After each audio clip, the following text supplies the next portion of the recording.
సభలు చేసినారు. ఈరోజు సమయానికి వచ్చినారు. కీర్తన ధ్యానం మనం చేసుకుందాం. నిజమే, మన జీవితాల్లో మనం ఎలా జీవిస్తున్నాము, అది ఒకవేళ నామకార్థ జీవితమా, శ్రేష్టమైన జీవితాలు అనేటువంటిది మన మీడియాల వారికి ప్రత్యేక వదనాలు. Happy July. నేను 1వ తారీఖున అందరికీ హ్యాపీ జూలై అని పెట్టాను. కారణం హ్యాపీ న్యూ ఇయర్ చెప్పుకుంటాం జనవరి 1వ తేదీన, కానీ ప్రతి మాసం కూడా చూడటం మనకి అదృష్టం కదండి. So happy July, wish you all the same అని చెప్పాను. మీ అందరికీ జూలై మాసం శుభాకాంక్షలు. Thank you praise the. కారణం ఇది సువార్త మాసం. ఒక్కొక్క మాసానికి ఒక ప్రత్యేకత ఉన్నది. జూలై మాసం సువార్త మాసం, అనగా సువార్తను మోసుకొచ్చినటువంటి ఫాదర్ హైర్ గారు జూలై 31వ తేదీన 200 సంవత్సరాల క్రితం సుమారు ఒక మొక్క నాటారు. ఆ మొక్క పేరే ఆంధ్ర ఇవాంజలికల్ లూథరన్ చర్చ్. అంతకుముందు ఈ ప్రాంతంలో సువార్త లేదు. ఆ తర్వాత బ్యాప్టిస్ట్ మిషనరీస్ రక్షణ సైన్ వారు వచ్చినారు. ఆ తర్వాత కొన్ని సంఘాలు మనం చూస్తున్నాం. అయితే ఈ మాసంలో 9వ కీర్తన దినము మనము ధ్యానం చేసుకుంటూ మన యొక్క ధ్యానాన్ని ముగించుకుందాం. మొదటి వచనంలో నా పూర్ణ హృదయంతో స్తుతించాను. మనము ఈ 9వ కీర్తనలో ఆలోచించవలసిన విషయాలు 3 ఉన్నాయి. మొదటిది, మనము ఏమి చేయాలి? విశ్వాసి విడుదల పొందాలంటే ఏమి చేయాలి?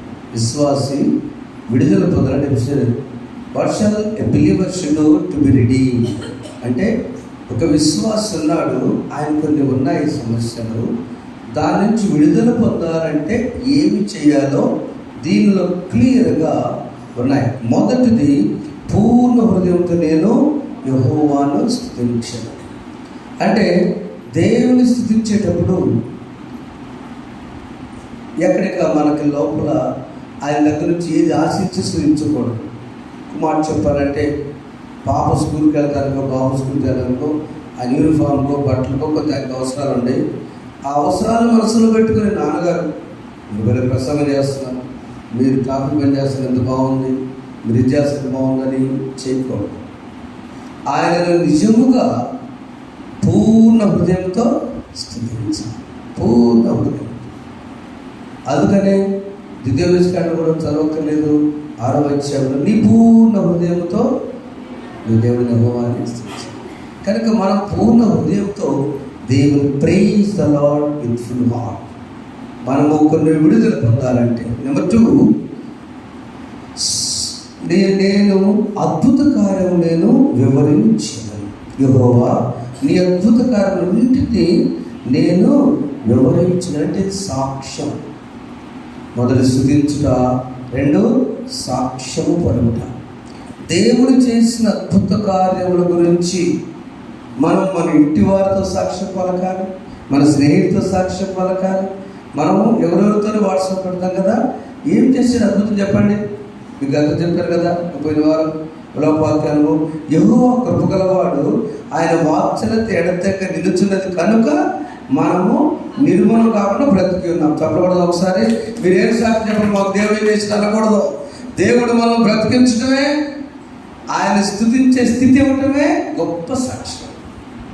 మొదటి స్తుతించాలి, 2 సాక్ష్యము పలకాలి, 3వది సంతోషించాలి. 2వ చూడండి, మహోన్నతుడా నేను నిన్ను కూర్చి సంతోషించి హర్షించున్నాను, నీ నామమును కీర్తించాను. సంతోషించాలంటే అంటాడు, బాధపడేవాడిని జ్ఞాపకం. అవునండి, బాధపడుతున్నావా అదే కాలంలో వద్దు, ఆయన జ్ఞాపకం చేసుకుంటాడు. నీ బాధను చూస్తున్న దేవుడు ఆయన. హాగరు బాధను చూసిన దేవుడు, బాధపడుతున్నావా మా హాగరు, నేను నిన్ను జ్ఞాపకం చేసుకున్నాను స్థితి. 3వదిగా చివరిగా ఆయన 18వ వచనంలో, దరిద్రుడు నిత్యము మరువబడదు, బాధపడేవారిని నిరీక్షణాస్పదం ఎన్నటికీ నశించాడు. మొదట ఆయన నలిగిపోయిన జీవితాన్ని బట్టి కోటగా ఉంటున్నాడు. బాధపడుతున్నావా, నేను మర్చిపోలేదంటున్నాడు. 3వది నీ నిరీక్షణ. నువ్వు ఖచ్చితంగా నీ నిరీక్షణ అన్నాల నిరీక్షణ ఉన్నది. ఆ నిరీక్షణాస్పదంగా నేను మరచిపోయినట్టు. ఇంకా మనం దిగులేందుకు, బైబిల్ మన స్తుతించాలి, 2 సంతోషించాలి, 3 సాక్ష్యం పడాలి. అవునా? దేవుని సన్నిధిలో సంతోషం, ఆయన స్థితిద్దాం.